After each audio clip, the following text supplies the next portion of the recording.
É simplesmente inacreditável como a maioria dos jornalistas brasileiros são despreparados e fazem as coisas de má fé. Pra não dizer mau caratismo, tá? Porque pegar frases das pessoas, recortar e deturpar aquilo que foi dito, pra mim é mau caratismo e é de caso pensado. Foi o que fizeram, a maioria dos jornalistas fizeram ontem com a entrevista da Leila, tá? E a gente precisa falar a verdade aqui. Obviamente, teve alguns momentos que foram espinhosos na entrevista dela. Como, por exemplo, ela afirmar que o Palmeiras voltaria para a segunda divisão, tá? Nessa frase que eu vou dizer agora. Mas olha o que os jornalistas falam. A maioria da Band, da Jovem Pan, da Globo, tá? Do UOL, enfim, um monte. Afirmando que a Leila disse que se ela sair do Palmeiras, o Palmeiras volta para a segunda divisão. É mentira! A frase de fato que foi dita é: se eu sair do Palmeiras e vier um presidente que não siga a mesma gestão, o Palmeiras volta para a segunda divisão. E quando a Leila ela diz isso, ela tá falando do quê? Gente, gestão financeira, tá bom? Gestão financeira do seguinte: eu queria que o presidente do Santos, no caso o senhor Andrés Ueda, tivesse umas aulas com ela. Que é o seguinte: um clube muito bem acertado financeiramente, que respira por si só, tá? Porque vários jornalistas e vários veículos soltam que o Palmeiras ele depende de apenas 17% do patrocínio da Crefisa e da Faculdade das Américas.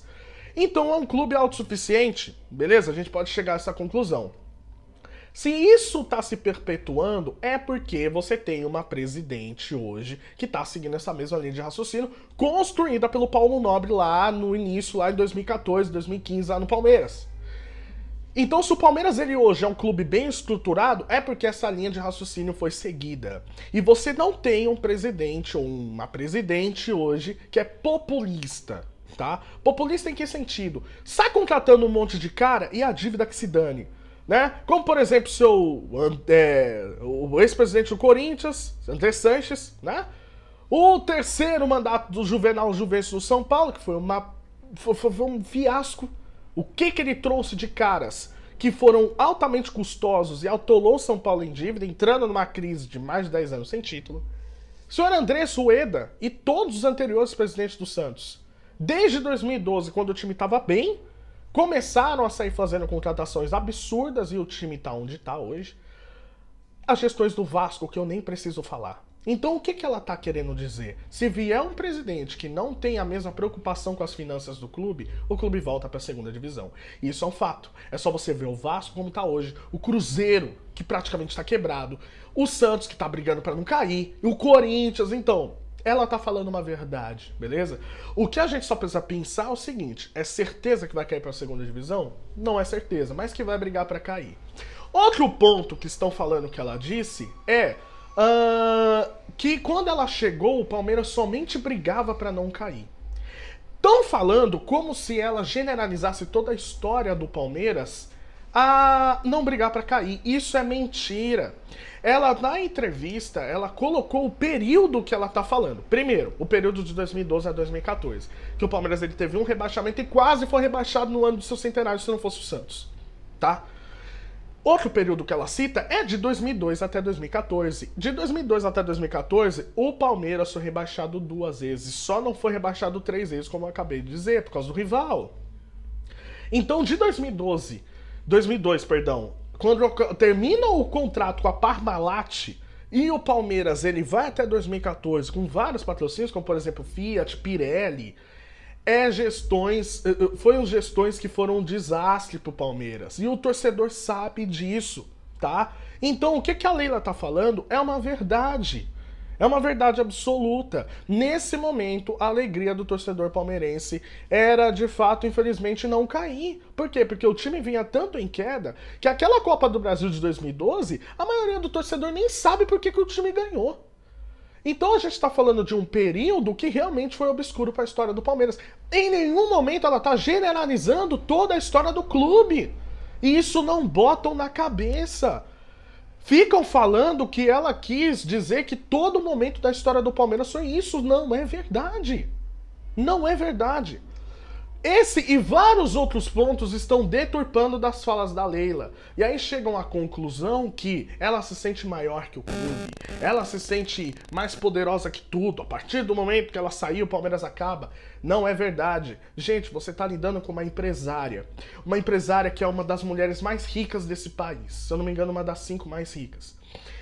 Ela administra milhões e milhões de reais. Você acha mesmo que chegando numa entrevista coletiva e fazendo simplesmente opiniões que vocês, jornalistas, ficam debatendo por 3 horas no programa, não chegam a conclusão nenhuma e ficam chegando na entrevista coletiva para fazer pergunta de 5ª série e para serem humilhados, vocês vão ficar putinhos agora e vai querer escrachar a mulher em todos os programas? Não. E isso fica claro em diversas perguntas que ficam fazendo para ela, como a de ontem, que fizeram sobre o patrocínio do Corinthians de 123 milhões. Falaram que o Corinthians tem um patrocínio de 123 milhões, mas não tem a prova. E não sabem quanto exatamente o Palmeiras paga. Gente, pelo amor de Deus, você vai chegar numa mulher dessa sem número, sem ter clareza daquilo que você fala? Ao invés de olhar pelo menos o balanço que é público, ao invés de ter fontes confiáveis ali da diretoria do Palmeiras para poderem trazer embasamento para os seus dados e você fazer uma pergunta mais coerente, você chega com eu acho. Gente, a gente está falando de jornalista renomado, fazendo pergunta com eu acho, me disseram, e tomar o esporro da mulher na entrevista. Um outro ponto que a gente pode pensar é que ela foi dura com a torcida organizada, sendo que no passado ela precisou dela. Beleza, ponto de incoerência apontado aí também. Ponto negativo para Leila nesse sentido. Você precisou da organizada no passado, tá criticando agora. Eu tenho uma opinião muito clara sobre torcida organizada. É organização, infelizmente, que usa para poder praticar crime, tá? Obviamente, ela faz uma festa muito bonita no estádio, mas ela tem um papel de também afundar o time querendo decisões populistas. Torcida organizada não tá nem aí para as finanças saudáveis do time. Eles só querem contratação e manter o time ganhando título a qualquer custo.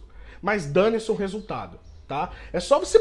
Tenta perguntar pro torcedor do Cruzeiro aí, que foi aquele ano de 2019, quando o time começou ganhando o Campeonato Mineiro, foi bem na Libertadores, terminou o ano rebaixado.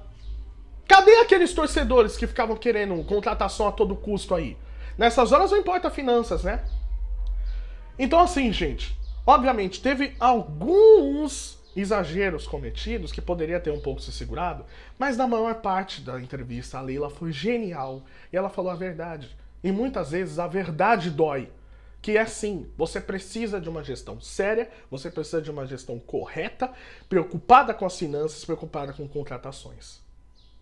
Aí você pode discutir, porra, poderia ter contratado melhor? Tinham vários jogadores na Europa em fim de contrato? Sim. Isso daí é verdade. Você pode criticar, e ela mesma fala, pô, pode me criticar nisso. Mas chegar com pergunta como eu acho, e tentando ameaçar, não vai rolar. E aí você vê diversos jornalistas deturpando o que ela falou. Isso é uma vergonha. O jornalismo é uma vergonha. Esses caras deveriam, cara, pegar e voltar pra 5ª série e voltar a aprender a fazer pergunta. Porque vai tomar uma vergonha como essa aí.